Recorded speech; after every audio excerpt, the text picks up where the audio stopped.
श्री कृष्ण कहते हैं जीवन में आधे दुख इस कारण जन्म लेते हैं क्योंकि हमारी आशाएं बड़ी होती है। इन आशाओं का त्याग करके दुखों जीवन में सुख ही सुख होगा। राधा कृष्ण का मिलना तो बस एक बहाना था, दुनिया को प्यार का सही मतलब समझाना था। राधा ने श्री कृष्ण से पूछा, प्यार का असली मतलब क्या है? श्री कृष्ण ने हंसकर कहा, जहाँ मतलब होता है वहाँ प्यार कहाँ होता है।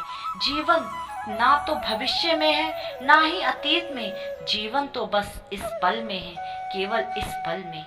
प्रेम एक ऐसा अनुभव है जो मनुष्य कभी परास्त नहीं होने देता, और घृणा एक ऐसा अनुभव है जो मनुष्य को कभी जीतने नहीं देता। लोग कहते हैं कि अपनों के आगे झुक जाना चाहिए, किंतु सच बात तो यह है जो अपने होते हैं वो कभी झुकने नहीं देते। इस संसार में मूर्ख व्यक्ति, अधर्मी, अज्ञानी और नास्तिक प्रकृति का व्यक्ति मेरी शरण स्वीकार नहीं कर सकता। जीवन में आधे दुख इस कारण जन्म लेते हैं क्योंकि उनसे आशाएं बड़ी होती है। इन आशाओं का त्याग करके देखो, जीवन में सुख ही सुख होगा।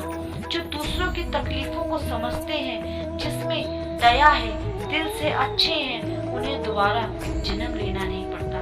यदि कोई व्यक्ति प्रेम से, भक्ति से पुष्प, फल, जल भी मुझ पर चढ़ा दे तो उसी भाव से उसे स्वीकार करता हूँ, वह मेरा प्रिय भक्त होता है। मन की गतिविधियों, होश, स्वास्थ्य और भावनाओं के माध्यम से भगवान की शक्ति सदा तुम्हारे साथ है। लगातार तुम्हें बस एक साधन की तरह प्रयोग कर सके सभी कार्य कर रही है। आत्मा ना तो जन्म लेती है, ना कभी मरती है, और ना ही इसे कभी जलाया जा सकता है, ना ही पानी से गीला किया जा सकता है। आत्मा अमर और अविनाशी है। अंतकाल में जो मनुष्य मेरा स्मरण करते हैं, देह त्याग करते हैं और मेरी शरण में आता है, इसलिए मनुष्य को चाहिए कि अंतकाल में मेरा चिंतन करे। प्रहलाद जैसा विश्वास हो, भिल्ली जैसी आस हो, द्रौपदी जैसी पुकार हो, मेरा जैसा इंतजार हो। श्री कृष्ण को आना ही पड़ता है। जब हम स्वयं जीवन के शिल्पकार हैं तो चलो हम अपनी मुश्किलों को हराते हैं, जीवन में मुस्कुराते हैं। जो मन को नियंत्रित नहीं करते उनके लिए वह शत्रु के समान कार्य करता है। आत्मज्ञान की तलवार से काटकर अपने हृदय से अज्ञान के संदेह को अलग कर दो। अनुशासित रहो, उठो।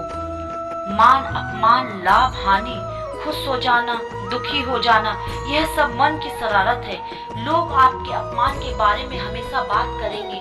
सम्मानित व्यक्ति के लिए अपमान मृत्यु से बदतर है। अगर तुम अपना कल्याण चाहते हो तो सभी उद्देश्यों, सभी धर्मों को छोड़कर मेरी शरण में आ जाओ। मैं तुम्हें मुक्ति प्रदान करूंगा। उससे मत डरो जो वास्तविक नहीं है, ना कभी था ना कभी होगा। जो वास्तविक है वो हमेशा था और उसे कभी नष्ट नहीं किया जा सकता। किसी और का काम पूर्णता से करने से कहीं अच्छा है कि अपना काम करो, भले ही उसे अपूर्णता से करना पड़े। मोहग्रस्त होकर अपने कर्तव्य पथ से हट जाना रोकता है, क्योंकि इससे ना तो तुम्हें स्वर्ग की प्राप्ति होगी और ना ही तुम्हारी कीर्ति बढ़ेगी। ज्ञानी व्यक्ति को कर्म के प्रतिफल की अपेक्षा कर रहे अज्ञानी व्यक्ति के दिमाग को अस्थिर नहीं करना चाहिए। यदि आप किसी के साथ मित्रता नहीं कर सकते तो उसके साथ शत्रुता भी नहीं करनी चाहिए। मन अशांत हो तो उसे नियंत्रित करना कठिन है, लेकिन अभ्यास से उसे वश में किया जा सकता है। जिसे तुम अपना समझकर मग्न हो रहे हो, बस यही प्रसन्नता तुम्हारे दुखों का कारण है। अमीर बनने के लिए एक एक क्षण संग्रह करना पड़ता है, किंतु अमर बनने के लिए एक एक कण बांटना पड़ता है। अमीर बनने के लिए एक एक क्षण संग्रह करना पड़ता है, किंतु अमर बनने के लिए एक एक कण बांटना पड़ता है। कृष्ण ने दुष्टों को भी अपनी गलती सुधारने का मौका दिया, क्योंकि वह किसी भी मनुष्य को नहीं, उसके अंदर की बुराइयों को मारना चाहते हैं। बुद्धिमान व्यक्ति को समाज कल्याण के लिए बिना आसक्त के काम करना चाहिए। जीवन में समय चाहे जैसा भी हो, परिवार के साथ हो।